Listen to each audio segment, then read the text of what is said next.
झारखंड में इन दिनों पुलिस अधिकारियों के ऊपर शराब और शबाब का जोश चढ़ा हुआ है। लड़कीबाजी के चक्कर में अब उनकी नौकरी ही आफत में आ गई है, या यूं कह ले कि लड़कियों का चक्कर आफत बनकर उन पर टूट पड़ा है। दरअसल एटीएस के डीएसपी को सस्पेंड कर दिया गया तो धनबाद में एक थानेदार की थानेदारी चली गई। आगे भी एक्शन की तलवार लटकी है। धनबाद के मामले की बात कर ले तो यहाँ थोड़ा मामला अजीब है। दरोगा जी एक तरफा प्यार में पागल थे और एक तरफा प्यार में पागल होकर एक बड़ी वारदात को अंजाम दे दिया, जिससे उनकी थानेदारी चली गई और अब विभागीय जांच भी शुरू हो गई है।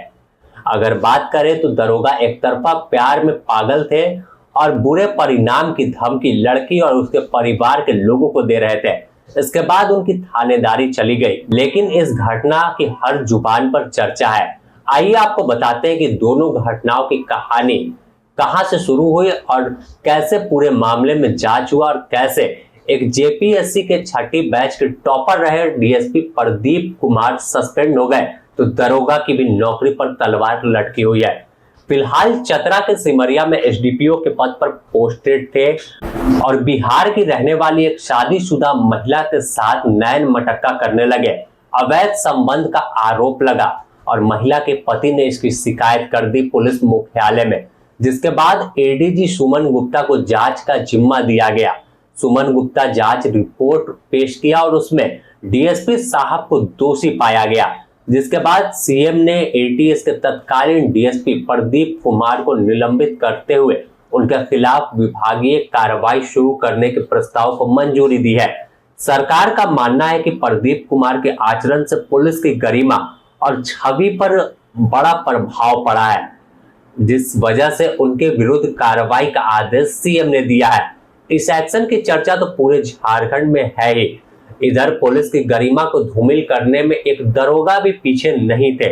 मामला धनबाद से सामने आया, जहां धानुडी के थाना प्रभारी सोनू कुमार ने धनबाद थाना क्षेत्र के विनोद नगर की रहने वाली एक महिला के घर देर रात चले गए। बताया जाता है कि हाल के दिनों में सोनू कुमार का इससे जुड़ा हुआ वीडियो भी वायरल हुआ, जिसमें वह एक महिला और उसके परिवार को आधी रात में जबरन थाना लेकर चले गए। पीड़ित महिला के वायरल वीडियो में सोनू कुमार पर आरोप लगा है कि सोनू उनकी बेटी को पसंद करता था और वह पुत्री से शादी करना चाहता था। मना करने पर वह भड़क गए क्योंकि दरोगा थे और अन्य लोगों के साथ मिलकर अपने थानेदार के जो सहयोगी होते हैं, जवान है और कांस्टेबल, उनके साथ विनोद नगर स्थित घर पहुंचे। रात में बिना महिला पुलिस के घर में दरोगा जी पहुंच गए और जबरन महिला और उनकी पुत्री और पुत्र को उठाकर थाने ले आए। और साफ तौर पर थाना लाने के पीछे का कहानी यह थी कि दरोगा जी को उनकी लड़की पसंद थी, लेकिन घर वाले उन्हें नकार रहे थे कि आप से शादी बच्ची की नहीं करेंगे। कई कारण होंगे या कई जानकारी जो खामियां दरोगा की थी वो परिवार के लोगों की थी, लेकिन दरोगा तो अपने आप में हकड़ाई में थे कि हम तो दरोगा है, उठाकर लड़के और पूरे परिवार को ले गए। बाद में अगर देखें तो बचाव करने जो महिलाएं पहुंची थी उनकी भी इस दौरान चूड़ी टूट गई थी और हाथ में खरोच भी पड़ा था, जिसका वीडियो खूब वायरल हुआ। वीडियो भी दिखा। हालांकि इस वायरल वीडियो की पुष्टि हम नहीं करते।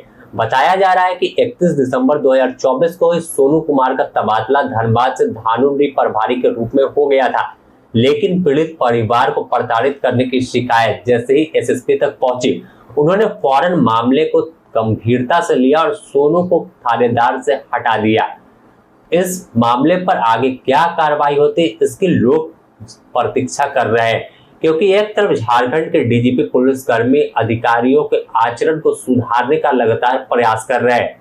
जिले के दागी अधिकारियों की रिपोर्ट मांगी गई है, तो दूसरी ओर पुलिस अधिकारी का इस तरह का कृत्य कर डीजीपी के प्रयास को मटिया मलेट करने की कोशिश पे है। अब देखना होगा कि आखिर आशिक मिजाज दरोगा और डीएसपी पर आगे कौन सी कार्रवाई होती है और किस तरह का एक्शन इन पर होगा कि आगे आने वाले दिनों में कोई ऐसी हरकत करने से पहले 1000 बार सोचे। Bureau report, the news post, Ranchi.